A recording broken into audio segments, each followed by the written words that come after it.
even just in terms of treading water, this is not really successful. Manitoba, just the latest province to announce government relief payments to help Canadians battle the rising cost of inflation.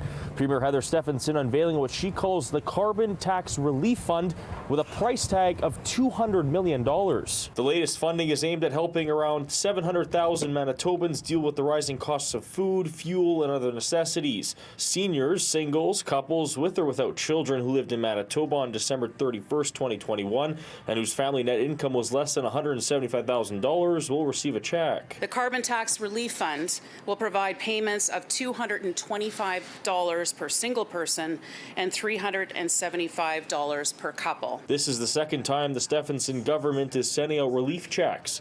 In August, the government sent out $87 million to around 145,000 families with children with a household income of less than $175,000 and to 52,000 seniors with an income of less than $40,000. This is something that's a short-term relief package for them to be able to help them make ends meet when they're having a difficult time right now. Manitoba's leader of opposition, Wab Kinew, says it shouldn't be a one-time payment, but continuous help for recurring costs like hydro on a monthly basis. I think for most people who are getting worn down by the rising cost of living month after month, okay, we're here in January. What are you going to do next month in February?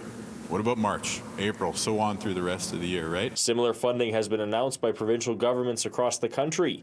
In Alberta, households with a yearly income of less than $180,000 are eligible for 6 $100 affordability payments for each senior and child under the age of 18. Roughly 85% of all British Columbians will automatically receive a full or reduced affordability credit through the CRA.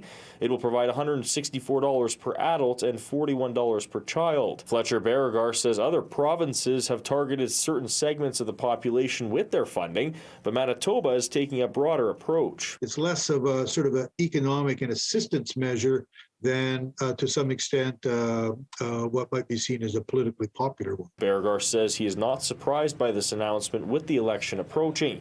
He says a more targeted approach with the money would have been a better option. Perhaps a bigger payout to a smaller number of people. I think that would have more of a direct impact on those that really need it and are really feeling the crunch. In Winnipeg, Alex Karpa, City News.